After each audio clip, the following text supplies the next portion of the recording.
attempt while writing Draupadi was, to see her as an empress. Right? We just see her as one of the many women. We see her as a wife who has been wronged, or we see her as a mother who has lost all her sons, or we just remember her through her miseries. But I wanted to bring out the strength of Draupadi. That was that was my aim behind writing Draupadi.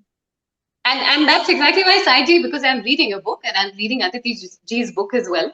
That is why in the very first, when you set the tone of your book, you're talking about Draupadi at the age of 10. Even though she's very young, she's still a very, very strong character, and she's very commanding with her brothers as well, and even with her father as well, right? Yeah.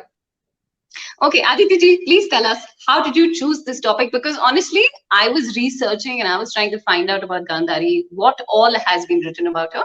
And sadly, we have very little information about her.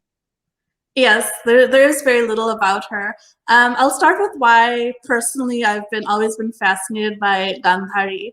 So as a child, when I first read about this idea of a woman who blindfolds herself when she realizes her husband is blind, and it's an act of devotion, loyalty. Wow, that's so romantic. The way I see it in a very innocent, naive way.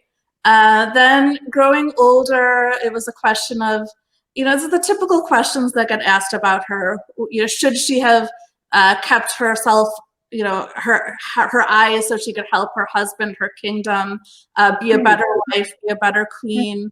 Could she have been a better mother? And those kind of questions. And what became interesting to me is everyone always talks about Gandhari as, well, either she was good or she was bad. So she's definitely not a heroine, but then she's not a villain either. And I think we become very uncomfortable with the complicated female character who isn't easily typecast into one of these roles.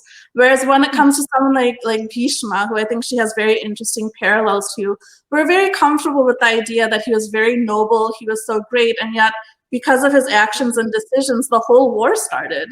And in some ways, he's responsible for the line of succession failing and everything that happened, and he was stubborn, but we don't blame him for that the same way we kind of blame Gandhari for being stubborn and blindfolded herself and things like that. So that became interesting to me.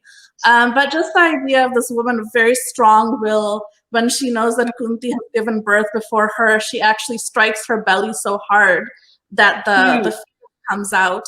And all of those things were so fascinating. So I wanted to look at the story through her eyes and without judging her, because I still get that question of, was she good or bad? I just think that's not the right question to ask. So I just wanted to have a nuanced view of her, like through her eyes, and not judge